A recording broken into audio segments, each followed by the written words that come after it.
The intergalactic summit was everything Ken had imagined it would be, and nothing like he'd expected. Crystal spires stretched toward artificial skies, and delegates from 100 worlds filled the grand hall with colors and forms that defied human comprehension.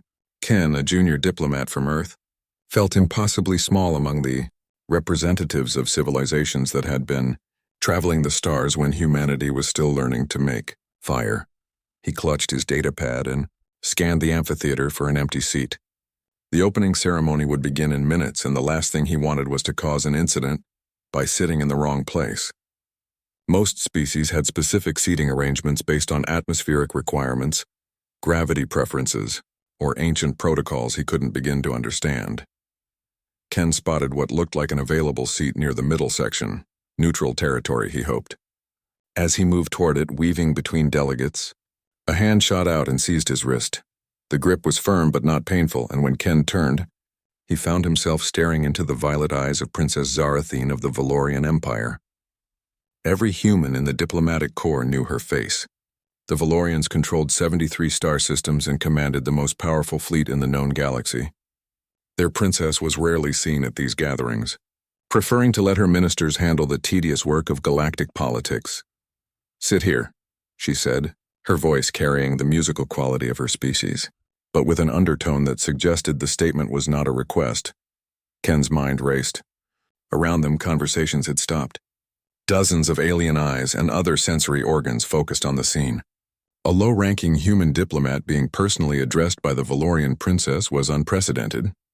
Sitting beside her at a summit, that was potentially explosive. "Your Highness, Ken began, but Zarathine's expression shifted into something that might have been amusement on a human face. "You are Ken Morrison, correct? The human who authored the paper on asymmetric resource distribution in post-contact societies." Ken blinked. He'd written that paper 3 years ago as part of his graduate work.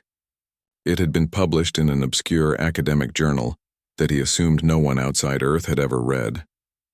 "Yes, but how did you sit?" This time it was definitely a command.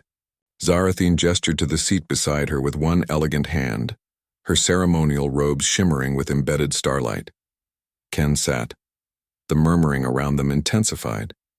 He could feel the weight of political calculation happening in real time. The Valorian princess had chosen to publicly associate herself with a human, one of the newest species to join the galactic community, still considered primitive by many of the older civilizations. "You're wondering why?" Zarathine said quietly as the lights dimmed for the ceremony. "Everyone is wondering why." "The thought crossed my mind, Your Highness. 3 cycles ago, my brother died." Her voice remained steady, but Ken heard the carefully controlled emotion beneath it. He was leading a relief mission to the outer rim when his ship encountered a collapsed warp tunnel. Standard protocol would have been to retreat, mark the hazard, and move on. 43 crew members would have lived. Ken stayed silent, sensing there was more. "Your species had a ship nearby, a small exploration vessel, the Defiant Spirit, I believe it was called. They detected my brother's distress call. Every calculation said attempting a rescue was suicide. The tunnel was collapsing and they had minutes at best. The ceremony was beginning, but Ken barely noticed the holographic displays flickering to life around them. They went in anyway," Zarathine continued. "Your Captain Martinez and her crew of 12. They jury-rigged a stabilization field using principles that our engineers said were theoretically impossible. They held that tunnel open long enough to extract my brother and 17 of his crew." She turned to look at Ken directly. Captain Martinez and 3 of her crew didn't make it out. Ken felt his throat tighten. He'd heard about the Defiant Spirit.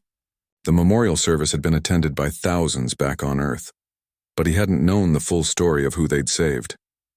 "Your paper," the princess said, turning back to face the ceremony, "discusses why younger species often take risks that older civilizations calculate away.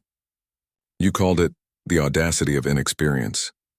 You argued that it's not a weakness to be trained away, but a strength to be preserved." "I remember," Ken said softly.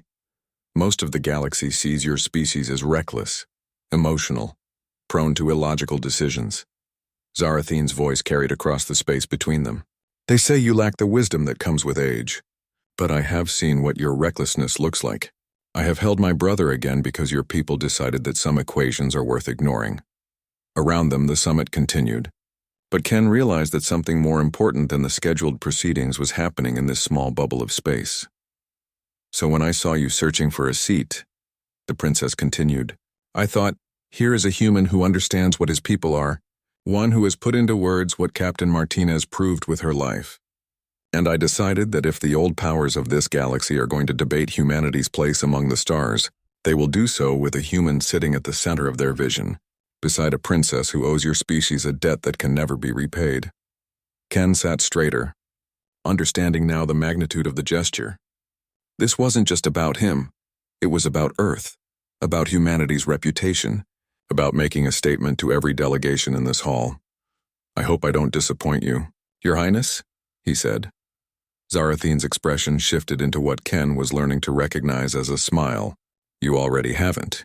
You didn't hesitate when I told you to sit, despite knowing it would draw attention. Despite the political implications. You trusted the moment and acted," she paused. "Just like Captain Martinez. Just like your paper predicted your species would." As the ceremony unfolded and delegates from across the galaxy presented their positions on the great questions facing the galactic community, Ken felt the weight of responsibility settle on his shoulders, but also something else. Pride. Not arrogance, but the quiet pride of representing a species that was still young, still learning, but had already proven that sometimes the newest voices had something important to say. Sometimes, the galaxy needed a little human audacity, and now sitting beside the Valorian princess, Ken realized that the cosmos was finally starting to listen.